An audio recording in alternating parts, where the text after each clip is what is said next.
go. Wow. It's Right. interesting you're starting now. I know, it's the weirdest thing. We are ready to go. My grandbaby.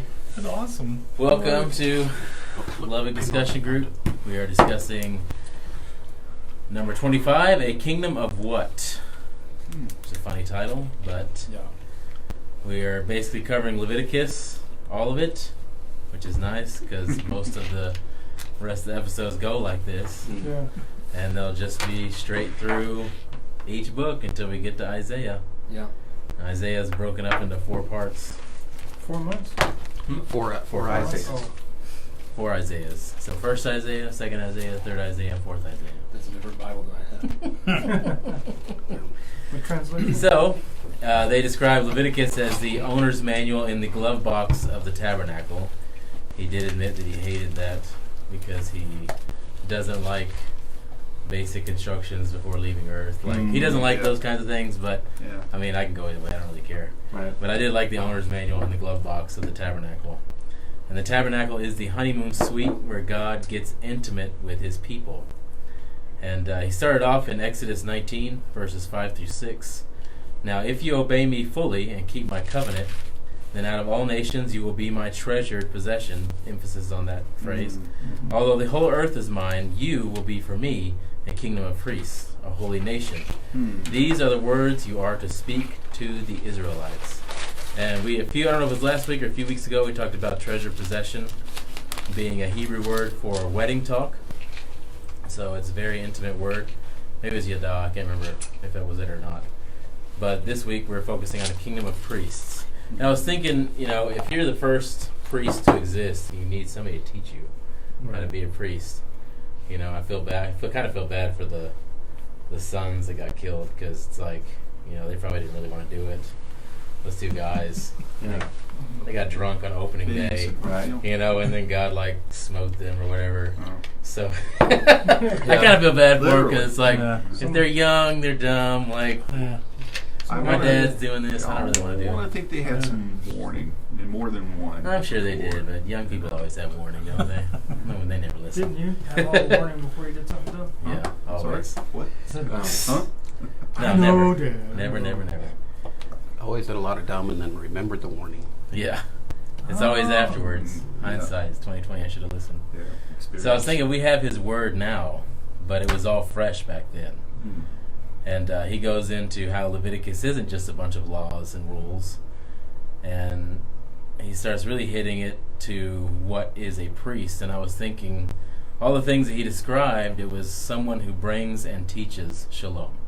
So we've been talking about shalom the past, 4 weeks maybe. And it's not really just like peace. It's completeness, right? We're talking about how bringing shalom is putting things back together. It's looking out for the poor, looking out for the weak, helping each other out when we need it. So shalom is more than just peace. And he talks about the things that a priest does. He puts God on display, helps people navigate their atonement, intercedes on behalf of others, and distributes resources to those in need. And I like how he was talking about how a priest is the person who intercedes between God and Israel. And Israel is the one who intercedes between God and the world. And now we are the ones that intercede between God and the world. Join us, Mark. Welcome. Oh, we need a regular chair. Our class is getting bigger. Forgot your pictures. Jessica had your pictures and I forgot to get them. So right now we're talking about priests interceding on behalf of people, and Israel interceding on behalf of the world. So he was kind of describing how it goes both ways. The priest brings God to the people, but he also intercedes on their behalf to God. And Israel does the same thing, and now we do the same thing. And of course the Holy Spirit does the same thing for us, and Jesus does the same thing for us. So he was saying how the priest stands in the gap between God and his people. And then he starts talking about Leviticus chapters 1 through 7. He basically broke it down into 5 sections. Leviticus 1 through 7 is section 1, and he talks about how those 7 chapters talk about atonement. and how we have to be made right, and we are made right by God. And it's not about getting to heaven, it's about joining God and putting the world back together. I like that, because we focus so much on just getting to heaven. Like Roddy has that question, like, what would you do if there was no hell? It's like, well, you still got to put the world back together. It's broken. God wants us to help him. So what did you guys think about that? If you listened to the podcast or didn't listen to the podcast, just atonement, being made right. Yeah, and I don't know if it fits in, but the part I got about the sacrifices, I always figured, okay, you're guilty. Priest would tell you what you need to sacrifice, and then you go out and get it as a payment, as a, I've blown it, I'm separated, and this is my this is my sacrifice to pay for my sin, the bad that I did. Where the priest would tell you if your sacrifice was acceptable, not depending on what you showed up with, but it was also more of a covenant, or I guess it's the right word, covenant. It was an assurance that we're good with God, not as you piece of filth, get in here and maybe we'll make things right with you. Yeah. But it was more of an assurance, to make the person feel, okay, I am right with God, and the sacrifice is proof of that. Yeah, it kind of goes back to when we were talking about Adam and Eve being naked and God making clothes for them. Yeah. They were the ones that had the problem being naked. Right. He didn't have the problem with it. Right. So he was like, all right, well, if you have a problem being naked, I'll make you some clothes. God's not the one with the problem. We are. Right? We have the problem, and we make the problem more of a problem than, I guess, yes, we do. God. Sometimes we can compound the problem, but I think that's later on. Yeah. Along those same lines, I didn't hear what you said at the beginning, so I'm sorry we have family from out of town but it's interesting, and when you start reading about these sacrifices, in chapter 1, it says it, 4 or 5 times, it is a pleasing aroma to God. And, when you grow up thinking that whatever you do is not good enough, but God over and over says, you do this offering, and it's a pleasing aroma. Right. And I wonder how often God would be saying the same to me now. What you're doing pleases me. Because I've always grown up feeling I was one product short of a full life, or my fear of God wasn't awe and respect, it was fear. And I just find, because we start reading this stuff in Leviticus and everything, we get overwhelmed with all the, this sacrifice and that sacrifice and this. I just can't get over how many animals got their throats cut, and all that, all the blood, and and we miss that, and we miss the part of it being a pleasing sacrifice, and we miss the part of it being now have a feast. You've done the sacrifice, now let's eat it. It turns into a barbecue together. It's awesome. Yeah, I was thinking about that in my notes a little later, how he was talking about when you're reconciling with somebody else, like you bring your sacrifice and you have this meal together. And I couldn't help but think of the Last Supper, like Jesus having this final thing of atonement before he leaves his disciples. He washes their feet, he's making them clean, and it's just like, man, there's so much stuff in there. Yeah, that's interesting. You had the last meal, the atonement meal with Judas. Judas was included in that last meal. Yeah, he was. Yeah, I've been studying and getting ready for this series in a couple of weeks on Romans 12. And so funny because for the most part, because the series is about changing our life by changing our minds, right? Being renewed, being transformed. But then I realized what I was doing. I was skipping over the first part and just going to the second part, which is funny because I know better than I talk about that all the time. I'm like, we need to not skip over. But when I went back a little bit, I was like, it says, in view of God's mercy, offer your body as living sacrifices. And then we're reading this about the sacrifices, right? And to say that to someone who was Jewish, to offer your body a living sacrifice, they wouldn't have thought of something we might think of. They would have thought of this stuff, a living sacrifice, right? To offer our bodies. And I kind of was thinking, what does that mean? Like, what does that? I mean, I don't know generally what it means, but what does it really mean?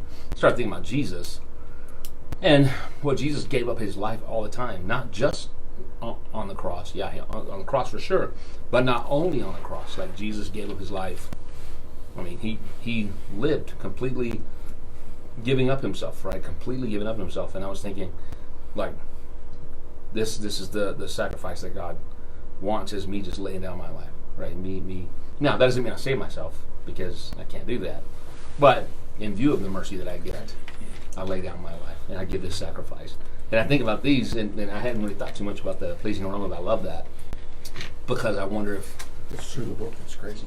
yeah, it's over and over, right? I mean, now that you say it, I said it. Now that you said it, I did say it. yeah. Now that you say it, but it makes me think, if I lay down my life willingly, because the sacrifice wouldn't have been. I don't know if they had brought the sacrifice grudgingly. Would God have been? Would it have been pleasing? Would it have been pleasing aroma? He was like, get that. I figured Like, this he one would stinks, probably get he it probably out of would have here. said, because later he said, take your sacrifices away. So I think he would have said that, which means to me these guys are bringing it willingly. Yeah. So it makes me think, am I willingly laying down my life to sacrifice, or is it grudgingly? I have to do this. Or like he goes on and talks about Nadab and Abihu. Mm-hmm. Uh-huh. You know, they did not take what they were doing seriously. Right. Yeah, it's pretty awesome. Yeah, when you were talking about it being a pleasing aroma, I was thinking about like when you're a kid and you smell like cooking that you like. Even You know? now. A kid. Oh my god! Yeah, Yeah, even now. Well, I mean, like I was thinking about more like the memory. Memories. Yeah, Yeah, like when beautiful you memories. smell it again, Sure. you're like, oh, I remember that. So I'm thinking about Yeah. God like smelling it. He's like, oh, I remember that aroma, that sacrifice, you Yeah. you know, doing that for me. That's awesome. And then I was just thinking, what were you just talking about? I kind of lost it. Living Living sacrifice. sacrifice. Living Living Living sacrifice. bodies, living I had something, but whatever. It was great. It's lost in the That being a sweet atmosphere aroma, now. that was something I was taught a while back. That's how the life of worship is. I thought one And of it's the cyberspace. not just singing or service; it's anything in your life that can bring a sweet aroma to Him. So, kind of living out the things that please Him. You know, loving kindness, loving justice, helping the poor and the needy. You know, clothing the naked, things like that can be part of bringing Him a sweet aroma. So living those things that please Him is living that life of worship. So to today, that would be I guess that would be the equivalent of us bringing our living sacrifice.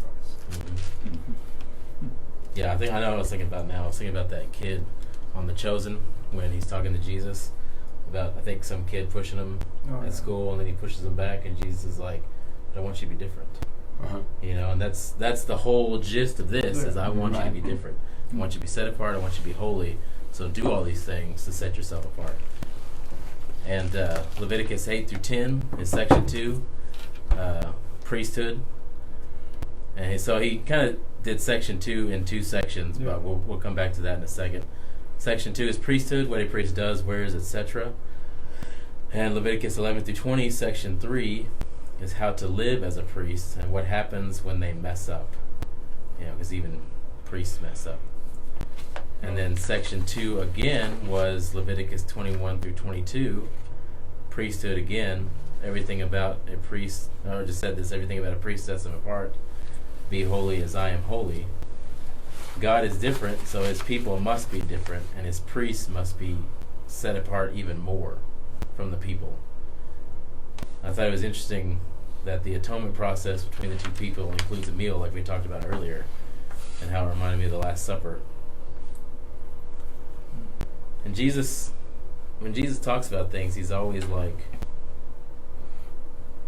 bringing more shalom into the picture. Like, you know, the kid is like, well, I thought it teaches eye for an eye. You know, he's like, but I want you to be different. I want you to bring peace to that situation rather than eye for an eye. And so Jesus was definitely setting himself apart, even with the priests, you know, because the priests would have just taught an eye for an eye. Mm-hmm. But Jesus is teaching something more. In section 4, probably the best section was how to party. And he's talking about the word moad from Genesis. Means seasons, festivals, Sabbaths, parties. And we have to know when the right time to indulge. We don't always have to just deny ourselves. And I was thinking, we think of indulge as a bad word, but I was thinking it's just enjoying God's work, just enjoying His creation. No matter, like, yes, you could take things too far, but I mean, you can, like he said, sometimes you gotta do something more than buying the $10 steak. You gotta buy the $30 steak, or buy the nice glass of wine instead of the cheap stuff. I think about the wedding when Jesus turned the water to wine. It was the best wine. At the end of the party.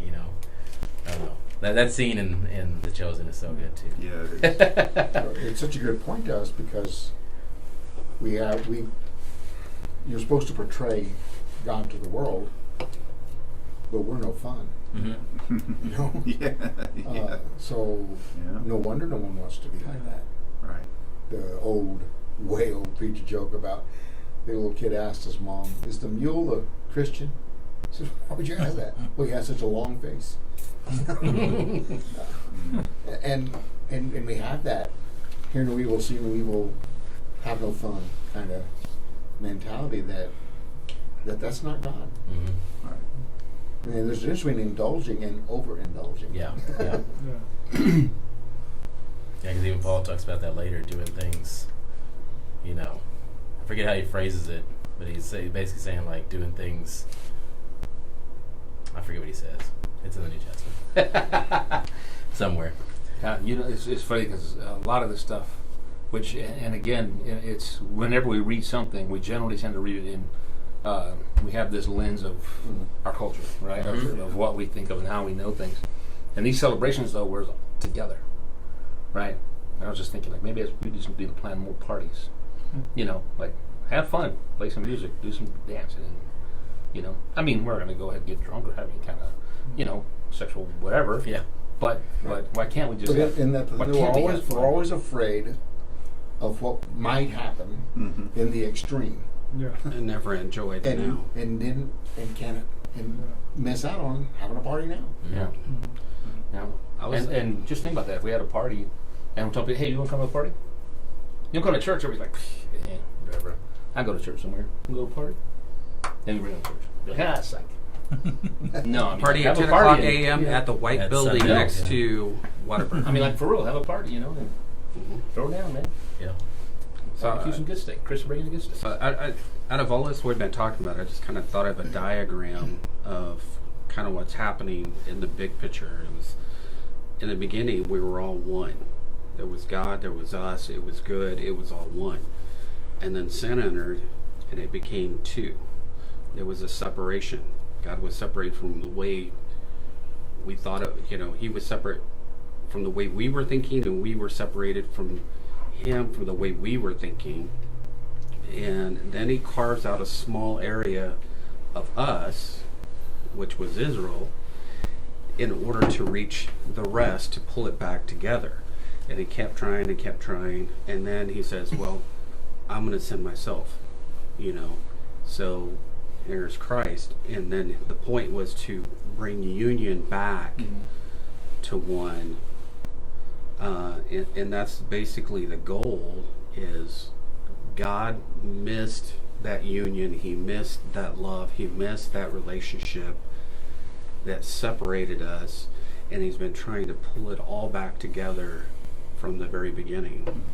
And and I think it's always, sin affects our thoughts and our attitudes, and it's really what separates us from how we think God is or what He thinks about us, and instead of just listening to His voice. And that's what brings that cohesion back to being one again. And that's where shalom happens. Because God is shalom. And He wants us to be a part of that, which is what He is. So when God says, that, he caused the Jews to separate themselves from the rest of the world, it's because he was just asking them to be like him from the way the relationship was in the beginning, and to think about that way how life is supposed to be. And he just carved out a little part of it and then kept trying to push the rest of that into the rest of the world to bring it back. So I don't know, it's a little diagram I kind of wrote. Cool. Even you think about like how we've been talking about this being like a marriage. Yeah. Even if you're not single, you're not acting the same as a single person. Yeah. Like people should know you're married. If you're married. Yeah. Like you shouldn't be gawking at, the opposite sex constantly, in front of other people, because how am I supposed to know you're married? Or flirting with girls, how am I supposed to know you're married? If you're set apart even when you're married, Mm-hmm. and I don't, even when you become a parent, you're set apart from single people even more, because there's like another degree of separation, Sure. of selflessness. Yeah. You never know how selfish you are till you get married, and you're even more selfish when you have kids. You're like, dang, where's all this selfishness coming from? And then Leviticus 25 through 27 is section 5, is caring for the oppressed. And I think that's where it talks about leaving the edge of your fields so that other people who don't have can come and take. Yep. And then we've discussed chiasms before as a literary tool. In the first chapter of Genesis, is the first time we learned about chiasms. But he was talking about how the whole of Leviticus is a chiasm, and that's where the ending and the beginning match, and then it matches, coming to the center. So, first 7 chapters and the last 4 chapters are all rituals of redemption. And then 8 through 10 and 21 through 22 is priesthood. And then 11 through 15 and 17 through 20 is the holiness code. And then we come down to 16, which is the Day of Atonement. And Gordon was kind of talking about it earlier. I think Gordon and Mark were both talking about it, how about the sacrifices, but he was talking about, I had to really pay attention to what he was saying, because I didn't go through Leviticus and read this part, but he was saying that normally when you take in your sacrifice, the blood flows into... Take it into the tabernacle. Yeah, the tabernacle. And then on the Day of Atonement, that blood comes back and is put on the second goat that's still alive. That second goat is put in the wilderness, never to be seen again. And I was thinking how Jesus was like that. Jesus came back, but he left, and we haven't seen him since. Mm-hmm. So it's like he has taken that sin away forever. And that's what he's talking about. When the goat goes off in the wilderness, your sin is never seen again. And he's talking about your sin being as far as the east is from the west. And like Gordon was saying earlier, we just get it twisted. Mm-hmm. Like we think that, we're always having to make up for something. We're always having to bring this sacrifice to God. And it's like, no, dude, you brought the sacrifice. It was a pleasing aroma. Let's be together now. Enjoy the party. Yeah. Enjoy the party. Or maybe it might be a little backwards in that part, because it may be that Christ being the sacrifice, there is the blood, and then the blood was put on us, and we were set free. But we're still seen again. Well, our sin isn't, though. Yeah, our sin isn't, but Right. But Yeah, the it's blood like- is on us. Yeah. I was gonna say it's like some of these sacrifices isn't about. Yes, it's about the atonement of sin, but it's more about the worship than seeking forgiveness. Because if it's forgiveness, you're constantly being reminded how messed up I am, how I screwed up. Whereas in the light of worship, it's because I love my God, because He loves me. Yeah. And all these things set forth was God showing us a way back to Him. We didn't have to figure this out on our own. How long would it have taken if we had to figure it out on our own? And He loved us that much. Okay, here's the deal. That's all you got to do. Just A. There's no B, no C, no D. Just, yeah, what would we have made up? Yeah, and it wasn't until What do we make up? We make up Child sacrifice. Interesting. We make up now. and we saw what happened when the Pharisees started trying to apply the rules or figure it out on their own. It took 3 PhDs and a master's degree to get it wrong, Mm-hmm. And so it's the simplicity, I think, of it. I love. But it's not complicated unless you want it to be complicated, because then I don't know, maybe it makes you feel holier. I don't know. But that's the thing. Ever since the beginning, like Ray was saying, God was the one trying to get this relationship back together. You know, God was seeking us before we ever saw Him. Yeah, absolutely. Yeah, it's still a challenge, and I think I talk about this every single week. The balance of it, because I mean, there's atonement, and God made the atonement. God did all that, but then there's also a ton of commands, and you couldn't be like, well, there's atonement, so whatever. I'm not gonna here. You can just take this ugly goat, have it. No. God wouldn't be okay with that. You know what I mean? So there's this balance of. But I think the balance comes when my sacrifice, my giving to Him, my whatever is coming because I trust what He says. I trust what He says. I love Him. I know He loves me. But we're reading 2 Timothy. Yeah, we're in Something 2 Timothy, and there's a phrase in there that has always kind of just made me stop and think about it. But I thought more in the last couple of days about it. He says, "Be strong in the grace." And I thought, what does that mean? Be strong in the grace. Yeah. And I think just the thought I've been having lately, which I don't claim to know exactly what that means, but the thought I have is being strong in the grace means I understand and I accept and I'm in the grace and I get it and I feel loved and I feel accepted and I feel forgiven. That's being strong in the grace. Because then when I'm strong in the grace, when He says, "Go obey me in these ways," it's much easier. Versus I'm obeying to get the grace. You know what I mean? So I think, and I don't know if that's exactly what He means when He told him to be strong in the grace, but I do know that I need to really understand a lot more. I was thinking about last night when I was going to sleep. I don't really completely, I think, understand the fact that I am completely right with God. I mean, I understand intellectually, but I mean, I should be like, I should be like, let's go. I should. And when I'm not there, I'm like, do I really get it? Am I strong in the grace? And so, but I think it's that balance of I'm doing this because, not to get. And I think that's even with them. One of our favorite passages is, "If you love me, you'll keep my commandments." Yeah. Well, if you're not keeping the commandments, we don't love Jesus. And if we could kind of realign that, so if we love Jesus, then commandments aren't hard. Yeah. And we got to work on loving Jesus more and more. Yeah. Work on who He is and why we love Him. Yep, 100%. And then when it's time to party, that's not hard. Yeah. Time to party. It's not hard. One of my favorite, the parable of the lost son. Yeah. He comes back. He had his redemption all figured out until his dad ran up to him and grabbed him.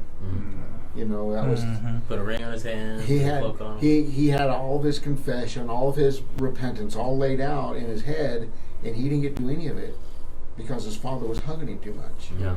And getting shoes and a ring and all those things for him. And it would be crazy at the end of that story if he stayed on the porch. Yeah. Didn't go in the house. That he come on in, we're going to have a party. And he goes, no, I'll just stay out here on the porch. I don't deserve to be in there. But yet that's what we do. Right. Yep. We don't know how to accept that God loves us. I've been, since we did that last time, I'm sorry, I wished I'd have been here for it, but talking about the spiritual disciplines for the last couple of weeks, I've been doing the contemplative prayer practices, 2 of them in particular, but one of them is the most simple. Oh Lord Jesus, have mercy on me, a sinner. Yeah. Repeat that in the reading I was doing. It says there's a group of monks that do it 1,000 times a day. I haven't done it 1,000 times a day, but it is Wouldn't have time to do amazing. anything else. It is amazing how that centers you, That's good. and when you reflect on that, oh Lord Christ Jesus, and you reflect on each word, have mercy on me, a sinner. And every time you say it, you emphasize a different word, and it just changes. And then you realize He has had mercy on me. He has. And the second one I've been doing is Psalm 23. I've heard that all my life, but it's such it's such a centering. It's relationship. All these sacrifices, it wasn't just about earning God's favor, Yeah. but was enjoying God's favor. Mm-hmm. Yeah. Yeah. It was the worship and thanksgiving for God's favor. And I would like on our men's retreat to do a lesson on Psalm 23. Mm-hmm. The Lord is my shepherd. It's the Lord who's my shepherd. Yeah. He is. Would be, could be, maybe He is, and He's my shepherd.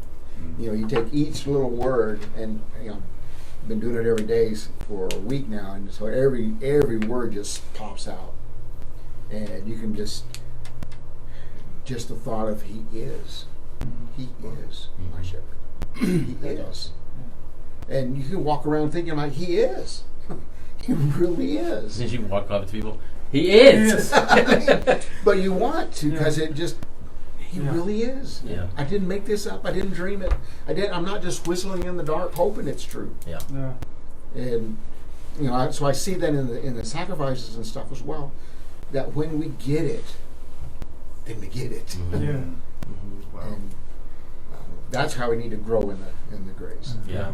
I was thinking about what Roddy was saying, how we have atonement, but the atonement is for messing up in the rules. Mm-hmm. You know what I mean? But the rules aren't there just to be rules. It's like, this is what you do to be with me. Mm-hmm. Like we would walk into a store and people want to take your temperature and you have to wear a mask. These are rules to go into the store. Yeah. Like, these are rules to be like me, to be with me, Yeah. to be set apart, not just because I want you to have rules. Yeah. And I hate that you want to drink or you want to eat too much. Like, and I was also thinking while you were talking about that, when he has the sacrifice, I imagine that we always imagine it like, get in here and sacrifice this thing so you can be atoned. Right. Rather than, hey, come on, like, let me show you how to do this. Let's take this. Mm-hmm. We'll do this little thing, and then we're back together. Like, like, I don't know. It's just, Right. Is that hard? yeah, We want to make it hard. yeah. It's too easy. And Like it I goes. was saying this week. It's just Okay. So that reminds me of The Chosen, when Jesus is in the boat, Peter's pulling the fish out, and he kneels down before Jesus and says, "I'm a sinful man." Mm-hmm. And basically Jesus just listened and said, "It's okay, I got that. Now let's Yeah. go. Yeah. We got stuff to do." Yeah. I You're got not telling me this. anything I don't already know. Yeah, I'm Yeah. glad you recognized it. Yeah. Let's go. But I got that. Yeah. I got it. That's on me. Now let's get to work. Mhm. Let's go have fun in life. Let's go do something great. And I've got the said part under control. I've got that planned out and controlled. It's like God cares about it, but not really care about it to the point where it's like I've got that covered, literally. Now let's move on. And I think that's kind of the open arms type thing that we need to have with people. It's like, okay, yeah, you're messed up, I'm messed up. Let's go on now, and we'll work on that a little bit and think about it and repent. But we're going to keep working on it. Yeah, one of the things I like about what Roddy was saying earlier about being strong in grace. The scripture in Hebrews 4, therefore approach the throne of grace with confidence. And we use that Hebrews 4, 12 and 13 a lot, when we're studying with somebody, to show the importance of the word, because the word is living and active, sharper than double-edged sword. It penetrates dividing the soul and spirit, joints and marrow. It judges thoughts and attitudes of the heart. It doesn't matter what you think is right or wrong. What matters is what God says is right or wrong. But then we just kind of stop it right there, And if you read on, it says, therefore, approach the throne of grace with confidence. Now, I always thought, well, how in the world am I going to do that? How am I going to approach the throne of grace with flippancy and just, here I am, get out of my way, and come on, let me come before you. But that's not. I don't think it's what he's saying. I think what what it really means is you can have confidence not in you, what you did, but what I did. Trust me. Trust me. Look at what I did for you. Doesn't that mean anything to you? You know, I want it more than you do. Come on in here and don't have any doubts about what I did for you. Yeah. You know, and I'm still working on that. Still working on that one. You know, because I'm like Mark. You know, I feel like, you know, I'm like one load short, or you know, like you almost made it. You know, you know, it's kind of like it seems like I'm always the guy who goes to the event or goes to the party or whatever, and you know, and everybody else gets food, and then by the time I get there, it's all gone. but that's okay. God can make all the food He wants. Make sure nobody runs out. But you know, and I liked also. I don't know if I'm jumping ahead, but you know, he was talking about the priest. You know, he puts God on display, but also he helps others atone. You know, and I really like that. You know, and I hope we can get that on straight. You know, that it's not just a matter of me being right with God and trying to work out my salvation, but also knowing how and being able to bring people to atonement with God, knowing how to do that, you know, and doing that. So I'm hoping we can focus more on that. Yeah, when you were talking about approaching the throne with confidence, I was thinking about there is no fear in perfect love. Yeah. You know, if you come to God with perfect love, you have no fear of judgment, punishment, because it's like a little kid running up to you. You know, your kid, after you come home from work, they haven't seen you all day. They're not thinking, "Oh God, Dad's gonna come and spank me now." Right. They're running outside, "Daddy!" You know, screaming at the top of their lungs, coming to hug you. They're not, you know, there's no fear there.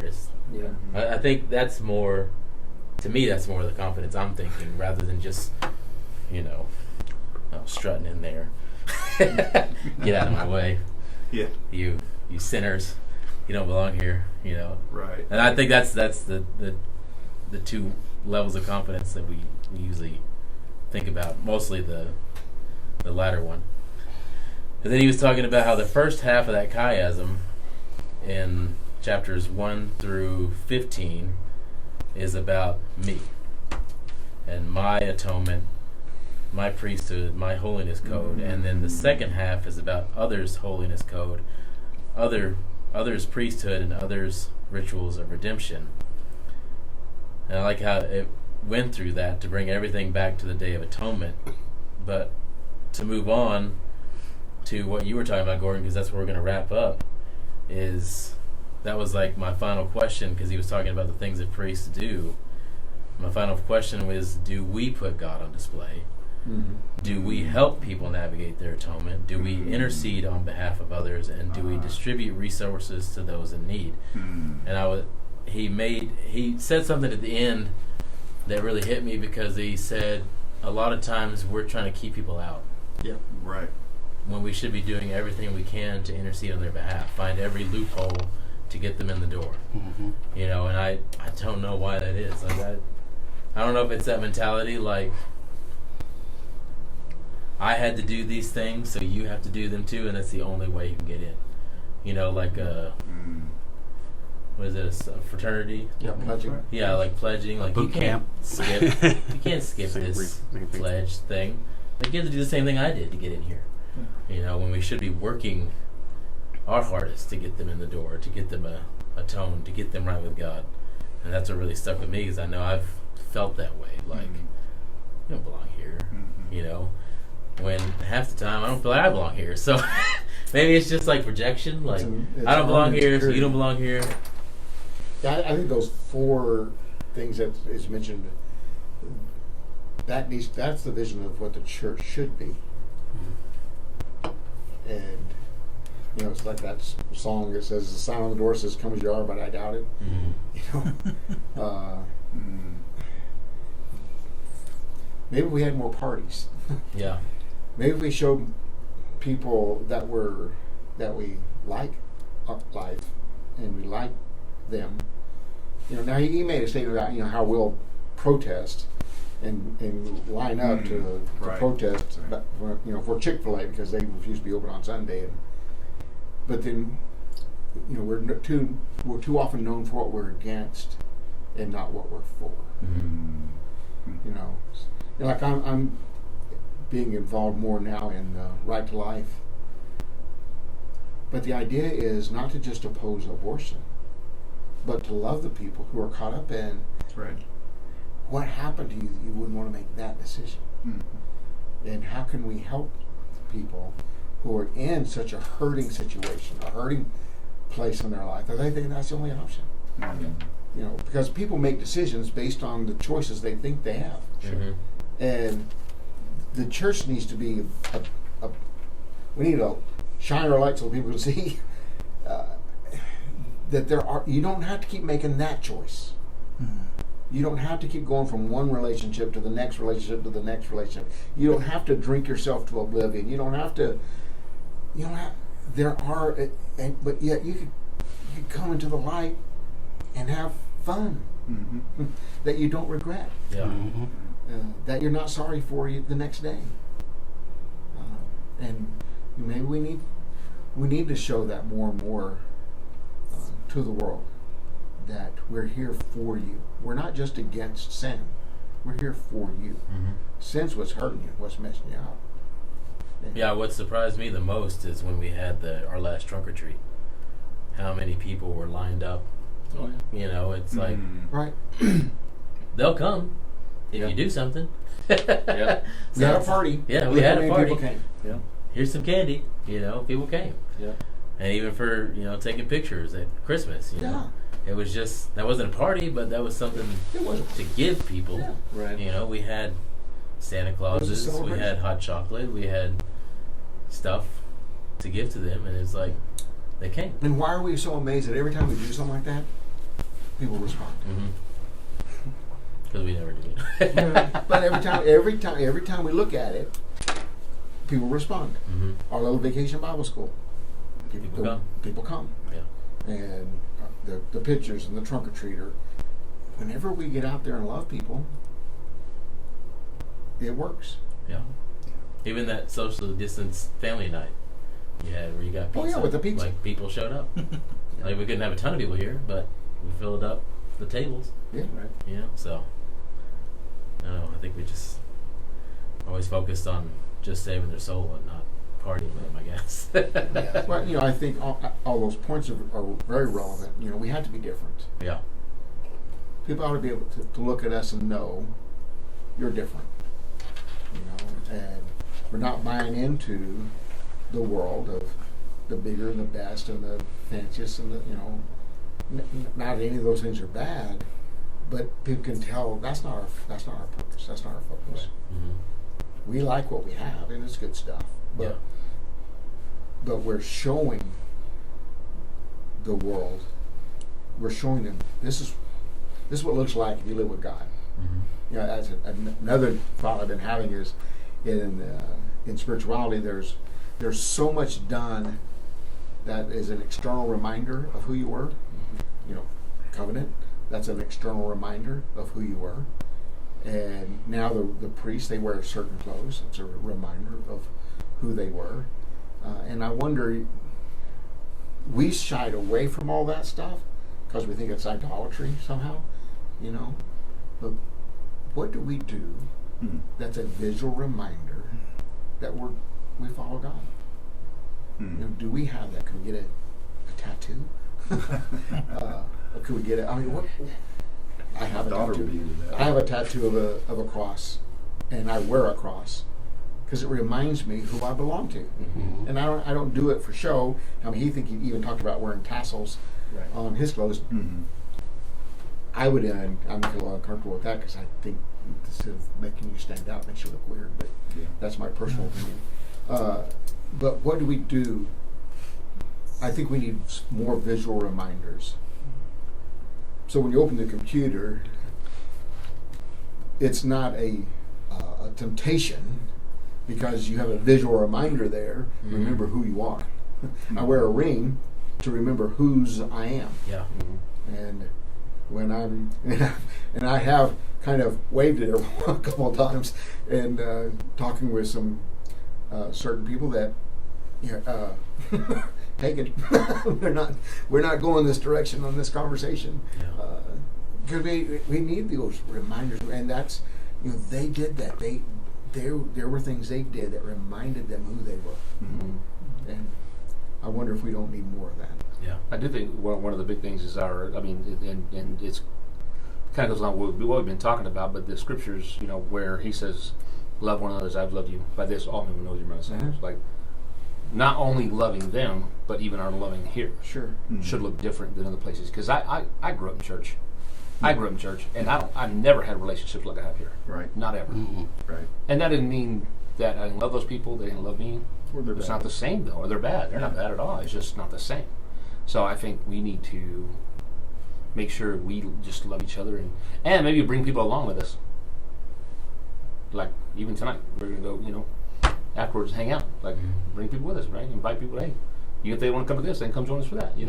Just hang out, and just let them see us together. After party. Yeah, BEMA on beers. Just after Yeah. party. Yeah, just let them see us together, right? And be like, oh, you guys are. Because when I first came to church, that's what impacted me.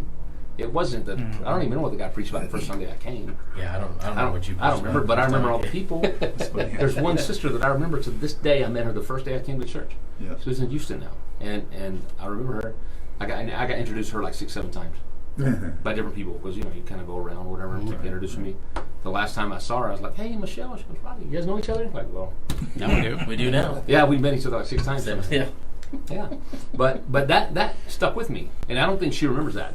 I think I talked to her about it. She didn't remember. I remember it.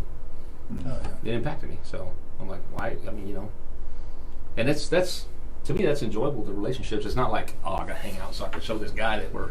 No, it's fun. I like it. When I came to church, it wasn't, oh, look how much they're following the rules. Right. I just love how much they're following the rules. It was like people are hugging each other. Yeah. Yeah. And they're not like weird about it. They're just hugging each other like they actually like each other. Yeah. That's what struck me. Yeah, me too. One of the things he said, and talked about interceding on behalf of others. Like Roddy said, I kind of grew up in churches too, and it seems like gossip was everywhere. Don't you know that they're having marital problems? Mm-hmm. Did you hear their teenager is acting up? Oh. How dare they show up here? They should be ashamed. All those things. Let's not associate with them.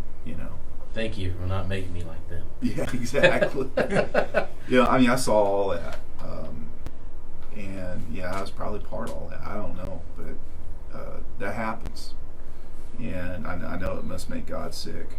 And so it really encouraged me to know that part of the role of the priest in the church and Christians is to intercede on people's behalf. I mean, I forgot who it was, but somebody was saying something about somebody or something or other, and somebody said, "You know what? I don't believe that. I don't see that at all. Let me go talk to that person, and talk to them about it, because I think you're wrong." Yeah. And I think we need to do, a lot more of that. I think we need to look out for people more. And I love what the campus do. They got this saying, "I love you and I got your back." People need to know they got your back. Yeah.